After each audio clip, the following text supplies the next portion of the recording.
আসসালামু আলাইকুম এভরিওয়ান, কেমন আছেন সবাই? আজকে আমি কচুর শাক রান্না করব। মসুর ডাল দিয়ে করব।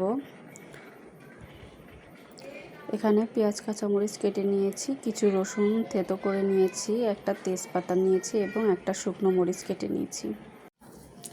এখানে বাটা মশলা নিয়েছি। কড়াইতে তেল দিয়ে দিব। এরপরে কেটে রাখা শুকনো মরিচ দিয়ে একটু ভেজে নিব। রসুন দিয়ে দিব,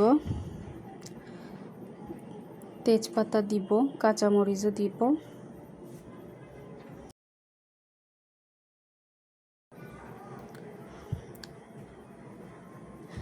এরপরে পেঁয়াজ দিয়ে দিব। পেঁয়াজ দিয়ে হালকা বাদামি কালার করে ভেজে নিব।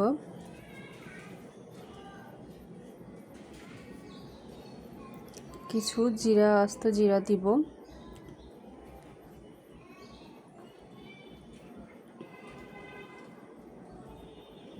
তো বাদামি কালার হয়ে এসেছে, বাটা মশলা দিয়ে দিব।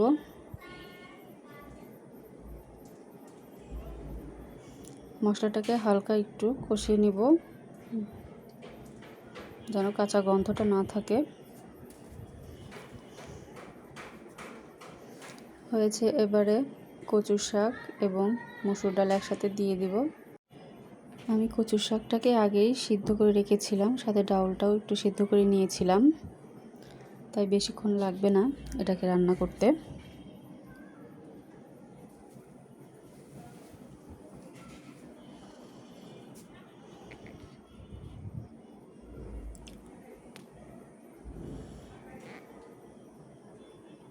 আপনাদের কাছে কচুর শাক কেমন লাগে কমেন্টে অবশ্যই জানাবেন।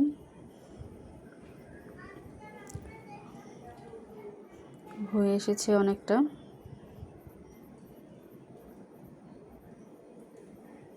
আমার কচু শাকটা রান্না হয়ে গেছে, এবারে নামিয়ে নিব। আমি নামিয়ে নিয়েছি কচু শাকটা। কচু শাক রান্না কেমন লাগলো অবশ্যই কমেন্টে জানাবেন। ভালো থাকবেন সবাই, সুস্থ থাকবেন। আল্লাহ হাফেজ।